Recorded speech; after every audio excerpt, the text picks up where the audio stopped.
अस्सलाम वालेकुम students, hope you are doing well. Accounting circle के चैनल के ऊपर खुशामदीद।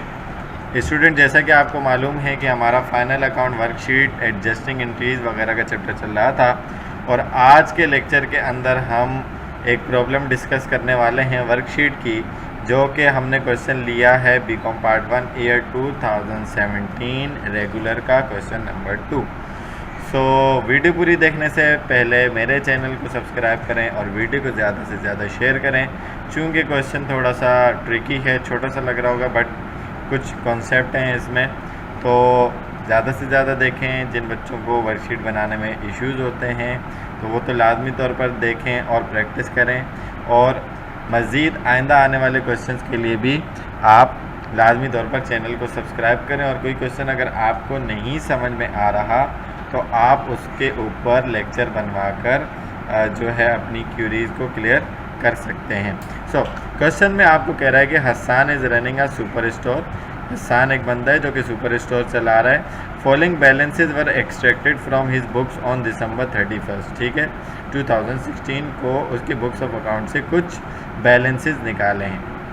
तो मर्चेंडाइज इन्वेंट्री 15,000 गिवन है, beginning inventory, fixture and fittings 49,000 fix asset, purchases 51,800, drawings and 2,000 की, अकाउंट पेबल है liability 11,200, salaries and wages 10,160, expense loan from national bank liability 10,000, custom duty on purchases expense है 650 का, sales आपकी 78,500, account receivable आपका 20,500, capital 50,000 और commission income 2,540, cash आपके पास है 2,130, office supplies expense है 10,000 का। तो कह रहे हैं the following adjustment have to make before preparing financial statement. ये एडजस्टमेंट बनानी पड़ेंगी फाइनेंशियल स्टेटमेंट बनाने से पहले। तो 6 आपको एडजस्टमेंट दी हुई है रिकॉर्ड में। आपको कह रहे हैं कि 10 कॉलम वर्कशीट आपने बनाकर दिखानी है। तो सबसे पहले मैं आपको एडजस्टमेंट रफली यहाँ बना के दिखा देता हूँ, क्योंकि मैंने डायरेक्टली वर्कशीट बनाई है और रफली मैं आपको बना के दिखाऊंगा ताकि आपको सॉल्यूशन में आगे कोई मसला ना हो। ठीक है जी। तो कलर में चेंज कर देता हूँ और थोड़ा सा डार्क कलर रख लेते हैं ताकि आपको नज़र आ जाए। तो आपके पास जो यहाँ पर सबसे पहली एडजस्टमेंट है, तो पहली एडजस्टमेंट के अंदर आपको क्या कह रहे हैं कि merchandise inventory was valued ₹10,000 at cost, 10,000 रुपये की कॉस्ट के ऊपर आपके पास मर्चेंडाइज इन्वेंट्री एंडिंग है। तो एंडिंग इन्वेंट्री की जो एडजस्टिंग एंट्रीज होती है तो वो तो फिक्स बनती है। वो क्या होती है? मर्चेंडाइज इन्वेंट्री डेबिट होती है और profit and loss account credit हो जाता है। ठीक है जी, profit and loss account credit हो जाएगा 10,000 रुपये से। तो ये इसकी फिक्स एंट्री है और इसका कॉन्सेप्ट देखेंगे कि इसको वर्कशीट में हमने रिकॉर्ड कैसे करना है और कहाँ करना है। सही है जी। उसके बाद वो आपको कह रहे हैं कि the account receivable are expected to be realise ₹20,000। Account receivable expected है कि 20,000 रुपये के रियलाइज़ होंगे या रिसीव होंगे, जबकि अकाउंट रिसीवेबल कितने के थे? 20,500। वो कह रहे 20,000 के होंगे। इसका मतलब क्या हुआ? डिफरेंस लिया तो 500 रुपये का डिफरेंस है। इसका मतलब 500 रुपये बैड डेट्स में चले जाएंगे। तो यहाँ पर आप फिक्स एंट्री बना लेंगे बैड डेट्स एक्सपेंस की, कितने से सर? 500 रुपये से। ठीक है। और अलाउंस फॉर बैड डेट्स की आप एंट्री बना लेंगे क्रेडिट में, ठीक है, 500 रुपये से। ठीक है, ये आपको समझ में आ गया होगा। उसके बाद कह रहे हैं कि ऑनर ने 300 रुपये की मर्चेंडाइज जो है वो अपने ज़ाती इस्तेमाल के लिए ली हैं, तो इसकी एंट्री बनेगी ड्राइंग डेबिट और परचेजेस क्रेडिट, क्योंकि मर्चेंडाइज उठा रहा है वो। ठीक है जी, ये बात आपने याद रखनी है। उसके बाद कह रहे हैं commission amounting to ₹710 was received in advance. 710 रुपये का कमीशन आपने एडवांस में रिसीव किया है, तो अनअर्न्ड कमीशन जो है वो डेबिट क्रेडिट हो जाएगा और कमीशन इनकम जो है वो डेबिट हो जाएगी। ठीक है, 710 से। उसके बाद कह रहे हैं कि 5% जो है 5% ऑफ फर्नीचर और फिटिंग जो है वो आपने सेल पर्पज़ के लिए ख़रीदा था। फर्नीचर एंड फिटिंग टोटल 49,500 के कहने, उसमें से 5% आपने सेल पर्पज़ के लिए ख़रीदा था। तो जब ख़रीदा था तो आप परचेजेस डेबिट और फर्नीचर और फिटिंग जो है वो क्रेडिट कर देंगे और 49,500 का 5% अप्लाई करके उसकी अमाउंट निकाल लेंगे तो वो गालिबन 2450 समथिंग आ रहा होगा। ठीक है जी, वो नीचे सॉल्यूशन में मैंने लिखा हुआ है। उसके बाद करेंगे salaries and wages do not include. Salaries और वेजेस का जो अकाउंट है यहाँ पर 10,160 रुपये का, उसमें 140 रुपये की अक्रूड वेजेस शामिल नहीं है, वेजेस अक्रूड हैं। इसका मतलब वेजेस एक्सपेंस डेबिट, अक्रूड इसका मतलब पे नहीं किया तो वेजेस पेबल क्रेडिट से आपकी फिक्स एंट्री बन जाएगी। तो ये मैंने आपको रफली एंट्रीज बनाकर दिखा दी। बीकॉम के स्टूडेंट हैं, आपको इजीली समझ में आ जाएगा, होशियार और अच्छे बच्चे हैं, पढ़ने वाले हैं।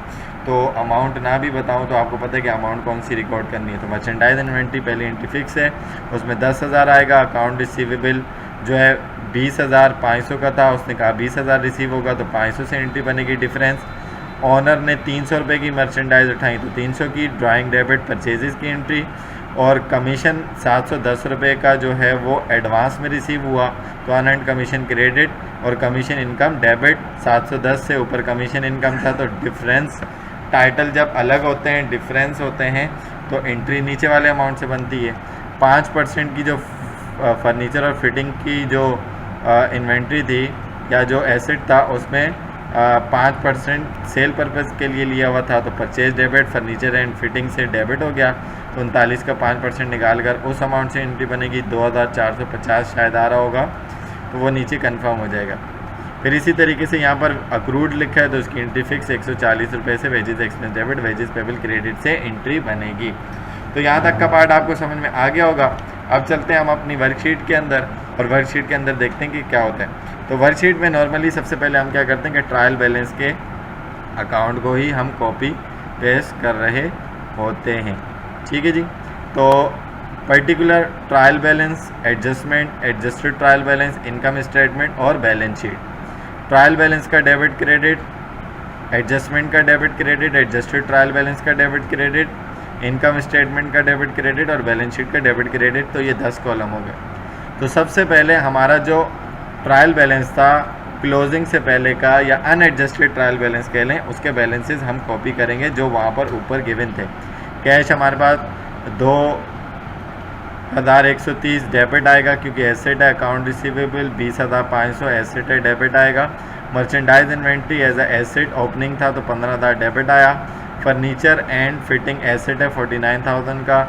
Account payable liability credit, loan from national bank liability credit, capital equity credit, drawing debit, sales revenue है क्रेडिट हो गया, सेल्स कमीशन रेवेन्यू है क्रेडिट हो गया, परचेजेज एक्सपेंस है डेबिट हो गया, कस्टम ऑन परचेजेज डेबिट हो गया, एक्सपेंस है सैलरीज एंड वेजेस एक्सपेंस है डेबिट हो गया, और ऑफिस सप्लाईज एक्सपेंस भी एक्सपेंस है डेबिट हो गया। तो इन सबको टोटल किया तो 152,240 और 152,240 ये आपका ट्रायल बैलेंस है। ठीक है ना, ये पहला पार्ट है जो कि आपका बैलेंस है। इसके अंदर एडजस्टमेंट करके फिर आपने आगे की चीज़ों को कैलकुलेट करके दिखाना है। ठीक है जी। सो एडजस्टमेंट में आपके पास सबसे पहली जो एडजस्टिंग एंट्री थी merchandise inventory debit profit and loss account credit, वो एडजस्टमेंट के अंदर आपके पास यहाँ पर नहीं आएगी। ठीक है जी। जो 10,000 रुपये से आपने एंट्री बनाई थी वो इसमें रिकॉर्ड नहीं करते और ना ही एडजस्टेड ट्रायल बैलेंस में रिकॉर्ड करते हैं। वो इस वजह से नहीं रिकॉर्ड करते, उसकी वजह बेसिकली ये होती है कि अगर आप उसको इसमें रिकॉर्ड करेंगे तो आपकी अमाउंट ओवर वैल्यूड हो जाएगी। क्या हो जाएगी? ओवर वैल्यूड हो जाएगी, जिसकी वजह से आपका आंसर जो है वो अलग आएगा। तो उसको डायरेक्टली आपने इनकम स्टेटमेंट और बैलेंस शीट के पार्ट में रिकॉर्ड करना है। तो फ़िलहाल इसको अभी हम यहाँ पर नहीं लेंगे। ठीक है जी। तो आपके कैश के अकाउंट में कोई एडजस्टमेंट नहीं थी तो वो एडजस्टेड ट्रायल बैलेंस में 2,130 रुपये से डायरेक्टली रिकॉर्ड हो जाएगा।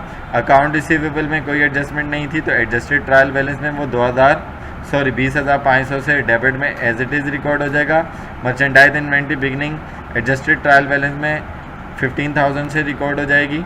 उसके बाद फर्नीचर एंड फिटिंग की अगर मैं बात करूं तो 49,000 की अमाउंट थी। इसमें से 5% जो है वो परचेज़ पर्पज़ के लिए था, सेल पर्पज़ के लिए था। तो आपने परचेज़ किया था तो आपके पास फर्नीचर एंड फिटिंग क्रेडिट हुए थे 2,450, मैंने आपको अमाउंट बताई थी। तो क्रेडिट हुआ था, तो क्रेडिट का मतलब आप क्या करेंगे, 49,000 में से 2,450 क्रेडिट डेबिट क्रेडिट माइनस किया तो असल अमाउंट एसेट की कितनी आ गई 46,500 आ गई। ठीक है जी, ये बात याद रखनी। उसके बाद अकाउंट पेबल लायबिलिटी है, क्रेडिट था 11,200, कोई एडजस्टमेंट नहीं तो डायरेक्टली एडजस्टेड ट्रायल बैलेंस में क्रेडिट में भेज देंगे। लोन फ्रॉम नेशनल बैंक 10,000, कोई इसकी पेमेंट कोई एडजस्टमेंट नहीं तो एडजस्टेड ट्रायल बैलेंस में डायरेक्टली 10,000 भेज देंगे। उसके बाद कैपिटल 50,000, कोई एडजस्टमेंट नहीं तो क्रेडिट में एडजस्टेड ट्रायल बैलेंस में भेज देंगे। ड्राइंग आपके पास जो थी वो 2,000 की थी, इसमें एडजस्टमेंट हुई थी कि ऑनर ने 300 रुपये की जो मर्चेंडाइज हैं वो विड्रॉ की हैं, तो ड्राइंग डेबिट हुई, तो डेबिट प्लस तो एडजस्टेड ट्रायल बैलेंस में इसका बैलेंस चला जाएगा 2,300 रुपये। ठीक है जी। उसके बाद सेल्स 78,500, इसमें कोई एडजस्टमेंट नहीं तो डायरेक्टली एडजस्टेड ट्रायल बैलेंस में क्रेडिट हो गया। कमीशन इनकम आपके पास क्रेडिट में था 2,750, उसमें से एडजस्टमेंट की के 710 रुपये की अमाउंट आपको एडवांस में रिसीव हुई, तो अन क्रेडिट कमीशन इनकम डेबिट हुई, तो डेबिट क्रेडिट के डिफरेंस से माइनस किया तो असल में आपकी कमीशन इनकम कितनी हुई 1,830, तो क्रेडिट एडजस्टेड ट्रायल बैलेंस में पोस्ट कर दी। उसके बाद आपकी परचेजेस कितनी थी 51,800, उसमें आपने ऐड किया फर्नीचर एंड फिटिंग, जो परचेज सेल पर्पज़ के लिए परचेज़ किया था वो ऐड हो जाएगा इसमें 2,450 रुपये से। ठीक है जी। और क्रेडिट हो जाएंगी 300 की मर्चेंडाइज जो उसने ऑनर ने विड्रॉ की थी। ठीक है, ये ट्रिकी पॉइंट है, ये आपको बहुत ध्यान से रखना है कि जो फर्नीचर एंड फिटिंग में से 5% सेल पर्पज़ के लिए ख़रीदा था वो इसमें ऐड होगा और जो ऑनर ने विड्रॉ किया वो इसमें से माइनस हो जाएगा। तो इस डेबिट में से ये डेबिट प्लस हुआ और ये क्रेडिट माइनस हुआ, तो एडजस्टेड ट्रायल बैलेंस में परचेजेस की अमाउंट कितनी जाएगी 53,950। Okay. Custom duty on purchases 650 था, कोई एडजस्टमेंट नहीं तो डेबिट में एडजस्टेड ट्रायल बैलेंस में चला गया। सैलरीज एंड वेजेस 10,160 था, 140 की जो अमाउंट थी जो कि अक्रूड थी तो एक्सपेंस डेबिट पेबल क्रेडिट हो गया था, तो एक्सपेंस डेबिट तो प्लस होगा तो टोटल 10,300 आ जाएगा एडजस्टेड ट्रायल बैलेंस में डेबिट साइड पे। ऑफिस सप्लाईज एक्सपेंस आपके पास आखिरी अकाउंट था 1,000, वो डेबिट साइड चला जाएगा, उसमें कोई एडजस्टमेंट नहीं थी। उसके अलावा जो न्यूली अपीयर्ड अकाउंट थे वो इससे नीचे आएंगे। बैड डेट्स एक्सपेंस पहले नहीं था 500 रुपये, ठीक है, वो एडजस्टमेंट में आया डेबिट साइड, तो एडजस्टेड ट्रायल बैलेंस में भी डेबिट में डेबिट साइड आएगा। Allowance for bad debts adjustment में क्रेडिट साइड आया, तो एडजस्टेड ट्रायल बैलेंस में भी क्रेडिट में 500 आ जाएगा। आफ्टर दैट अनअर्न्ड कमीशन आपका 710 से क्रेडिट आया, तो एडजस्टेड ट्रायल बैलेंस में भी क्रेडिट में 710 से आ जाएगा। और salaries and wages payable credit हुआ था आखिरी वाली एंट्री में एडजस्टमेंट में, तो यहाँ पर एडजस्टेड ट्रायल बैलेंस में भी उसको आप क्रेडिट भेज देंगे। ठीक है जी, तो यहाँ तक की बात आपको समझ में आ गई होगी। तो यहाँ पर एडजस्टमेंट का टोटल अगर हम करें तो 4,100 टोटल आ गया और क्रेडिट का टोटल करें तो 4,100, ये भी बराबर आपके आ रहा है। एडजस्टेड ट्रायल बैलेंस में तमाम चीज़ों के इसका टोटल किया तो 152,880 और क्रेडिट का भी 152,880 टोटल आ रहा है, आप करके देख सकते हैं। अब इनकम स्टेटमेंट किससे बनता है? रेवेन्यूज़ और एक्सपेंसेस से। तो एक्सपेंसेस को डेबिट में और रेवेन्यूज़ को क्रेडिट में आप भेजेंगे। तो आपके पास मर्चेंडाइज इन्वेंट्री जो कॉस्ट ऑफ गुड्स सोल्ड में बिगिनिंग ऐड होती है तो वो एक्सपेंस का पार्ट होती है, तो वो डेबिट में आएगी 15,000। आफ्टर दैट जो परचेजेज हैं वो एक्सपेंस है 53,950, वो डेबिट में आएगा। कस्टम ड्यूटी ऑन परचेजेज 650, ये डेबिट में आएगा।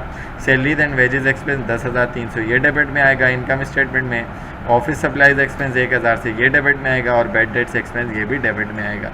तो एक्सपेंसेस का यहाँ से आपने टोटल किया 81,400 आ गया।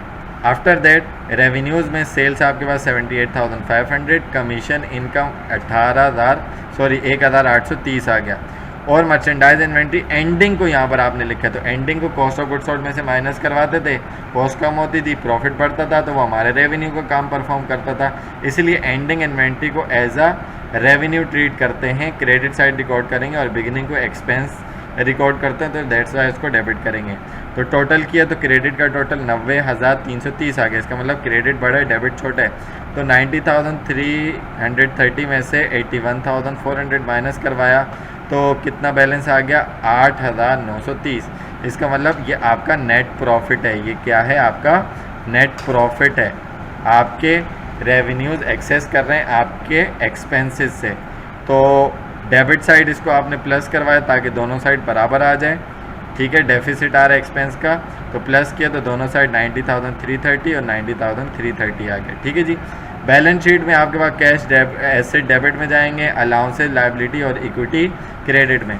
तो कैश डेबिट 2130, अकाउंट रिसीवेबल 20,500 जो आपके पास था टोटल वही आएगा, और 46,550 के आपके फर्नीचर एंड फिटिंग, और अकाउंट पेबल आपका 11,200 का, 10,000 का लोन क्रेडिट में आ गया, कैपिटल आपका क्रेडिट में आ गया, 2,300 से आपकी ड्राइंग डेबिट में आ गई क्योंकि इक्विटी को कम करती है।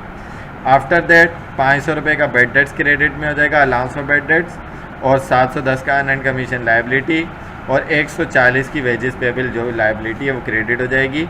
और एंडिंग इन्वेंट्री को एज अ एसेट आप बैलेंस शीट में डेबिट साइड रिकॉर्ड करेंगे, ये बात आपको पता है। तो टोटल किया तो डेबिट साइड कितना आ गया 81,480, और क्रेडिट साइड कितना आ गया 72,550। इसका मतलब क्रेडिट साइड कम है तो उसमें जो आपका प्रॉफिट है वो ऐड करवाएंगे जब 8,950 का, तो ये दोनों साइड बराबर हो जाएंगी 81,480, 81,480। सो यहाँ पर हमारी वर्कशीट कंप्लीट हो चुकी है।